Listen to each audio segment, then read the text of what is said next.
जय हिंद, वंदे मातरम। दोस्तों बहुत बहुत स्वागत है आप सभी का न्यूज़ इंडिया में। और अभी तक आपने इस वीडियो को लाइक नहीं किए तो लाइक कर लीजिए और चैनल पर नए हैं तो चैनल को सब्सक्राइब कर लीजिए, साथ में बेल आइकन भी प्रेस कर लीजिए और वीडियो को ज़्यादा से ज़्यादा शेयर कीजिए। चलिए दोस्तों, आप सभी को बता दें कि कांग्रेस नेता राहुल गांधी ने आखिरकार पंजाब में कांग्रेस का सीएम चेहरा घोषित कर ही दिया है। चरणजीत सिंह चन्नी ही कांग्रेस से सीएम का चेहरा होंगे। राहुल ने कहा है कि चन्नी गरीब घर से हैं, उनके अंदर कोई अहंकार नहीं है। 3 महीने के कार्यकाल में हर किसी ने देख लिया है, चन्नी जी गरीब जनता के लिए काम करते हैं। राहुल ने सिद्धू और सुनील जाखड़ की भी तारीफ की, कहा कि कांग्रेस के पास कोई हीरे हैं, इन हीरो में से एक को चुनना आसान नहीं था। सिद्धू के खून में भी पंजाब दिखेगा। आगे राहुल ने कहा, मुझसे कहा गया कि मुख्यमंत्री का निर्णय लेना है, ये मेरा निर्णय नहीं है, ये पंजाब का निर्णय है। मैंने कोई निर्णय नहीं किया, मैंने पंजाब के लोगों से पूछा, युवाओं से पूछा, प्रत्याशियों से पूछा, कार्यकर्ताओं से पूछा। जो निर्णय उन लोगों ने मुझे बताया वही आज मैं आपको बताने जा रहा हूँ। ये पंजाब है, यहाँ के लोगों को अपना नेता स्वयं चुनना चाहिए और मेरा काम है कि आपकी आवाज को सुनना। आपका फैसला मेरे विचार से ज्यादा अहम है। भारतीय जनता पार्टी हो या समाजवादी पार्टी, बहुजन समाज पार्टी हो या कांग्रेस, सभी पार्टियों ने ऐसे प्रत्याशियों को टिकट दिया है जो सुबह किसी पार्टी में थे, दोपहर को किसी दल में चले गए, टिकट को लेकर दाल नहीं गली तो शाम को किसी और दल में पहुंचकर टिकट ले आए और चुनावी मैदान में उतर गए। उत्तर प्रदेश की विधानसभा चुनावों में ऐसे एक नहीं कई नेताओं की कहानियां हैं जो सुबह कुछ थे, शाम को कुछ और अगले दिन कुछ हो गए।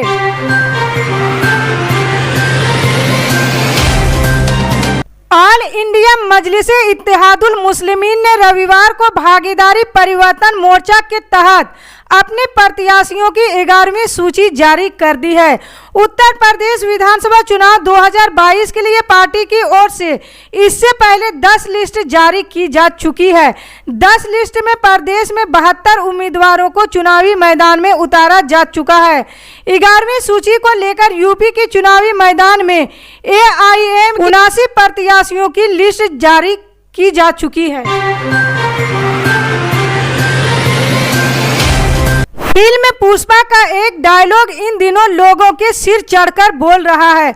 इसकी लाइनें कुछ इस तरह है, पुष्पा जानकर फ्लावर समझा क्या फायर है। इसी के तर्ज पर जिस पुष्पा को फ्लावर समझकर भाजपा ने टिकट काट दिया था, अब वही फायर बनकर बसपा से चुनाव के मैदान में कूद गई है। हम बात कर रहे हैं केद्रिया जिले के रामपुर कारखाना विधानसभा सीट से भाजपा की बागी और बसपा प्रत्याशी पुष्पा शाही की। जब वो टिकट लेकर अपने विधानसभा रामपुर कारखाना के बड़हरा चौराहे पर पहुंची तो बसपाइयों ने उनका जोरदार स्वागत किया है। इस मौके पर पुष्पा शाही ने बताया कि बहन मायावती ने एक महिला का दर्द समझा और टिकट दिया। रोते हुए पुष्पा शाही ने भाजपा पर टिकट न देकर अन्याय करने का आरोप लगाते हुए कहा कि इस बार वो जीत दर्ज कर विधानसभा में पहुंचने का काम करेगी। यूपी के फिरोजाबाद में चुनाव की सरगर्मियां बहुत तेजी से चल रही है। यहां तीसरे चरण में 20 फरवरी को मतदान होना है।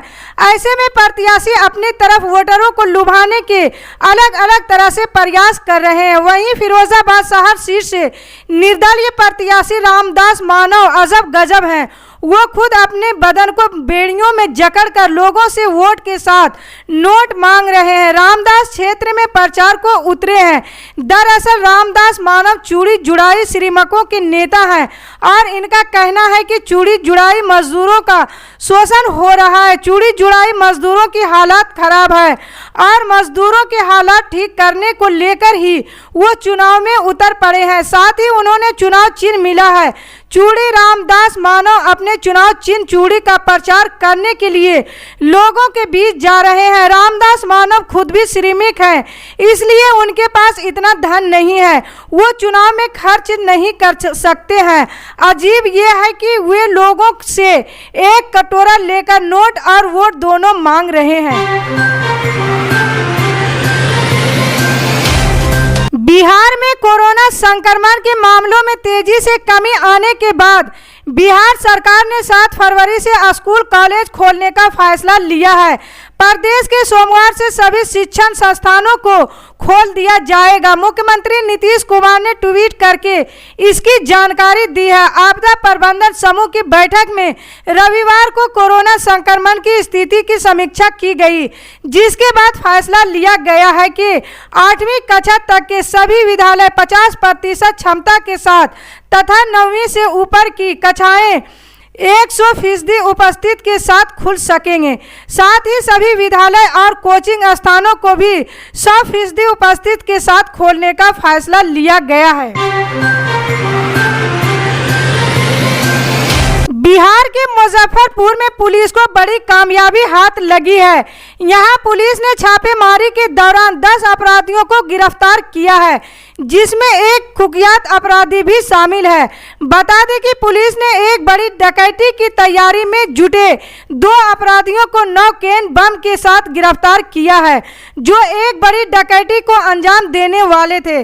साथ ही 8 अन्य अपराधियों को भी गिरफ्तार किया गया, जो क्षेत्र में लूटपाट करते थे। एसपी जयंत कांत के अनुसार कथैया थाना क्षेत्र के रामपुर बरैया गांव में पुलिस ने छापेमारी के दौरान राम नरेश साहनी के घर से 9 बम बरामद किए हैं। उन्होंने बताया है कि राम नरेश साहनी पहले भी कई बार जेल जा चुका है और उस पर 10 से अधिक संगीन आपराधिक मामले दर्ज हैं।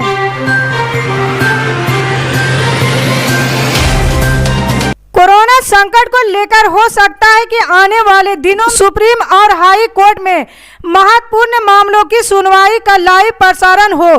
फिलहाल किसी मामले की वर्चुअल सुनवाई को ऑनलाइन देखने का अधिकार चुनिंदा लोगों को ही होता है। सुप्रीम कोर्ट की ई कमेटी अब महत्वपूर्ण मामलों की सुनवाई के लिए वीडियो कॉन्फ्रेंसिंग का विस्तार और लाइव स्ट्रीमिंग पर विचार कर रही है। ई कमेटी के अध्यक्ष जस्टिस चंद्रचूड़ ने महाराष्ट्र के ऐसे ही एक मामले की सुनवाई के दौरान कहा कि हम मुकदमों की सुनवाई की लाइव स्ट्रीमिंग यानी सीधा प्रसारण करना तो चाहते हैं, लेकिन इस मुद्दे पर खुली अदालत में अभी विचार व विमर्श नहीं किया जा सकता है।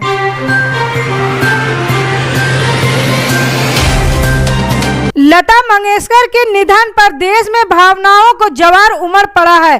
केंद्र सरकार ने 2 दिन के राष्ट्र शोक की घोषणा की है। देश की कई राज्य सरकारों ने अपने अपने राज्य में राजकीय शोक की घोषणा की है। प्रधानमंत्री नरेंद्र मोदी लता दीदी को श्रद्धांजलि देने खुद मुंबई जा रहे हैं। पश्चिम बंगाल की मुख्यमंत्री ममता बनर्जी ने लता दीदी को अलग तरह से श्रद्धांजलि दी है।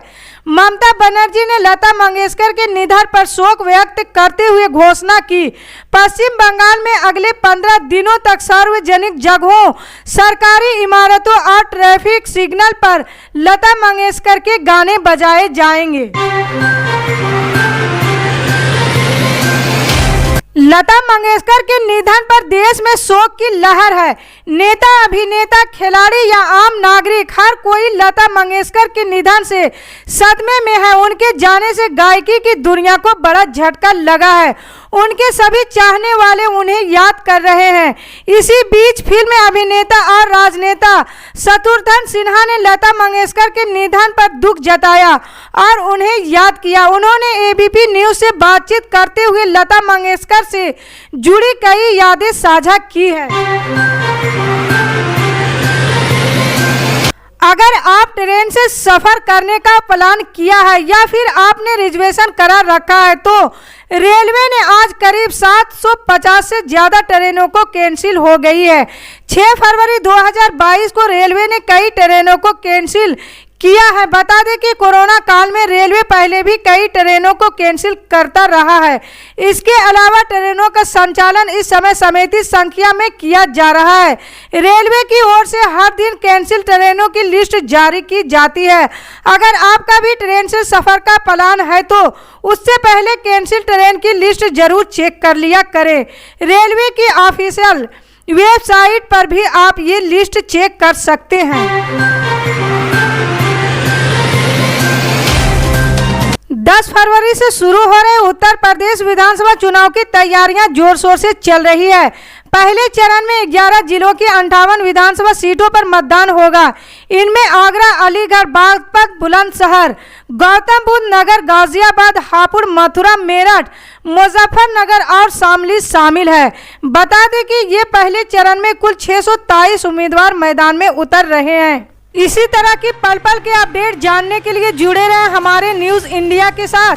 मिलते हैं अगली बड़ी खबर में, तब तक के लिए जय हिंद।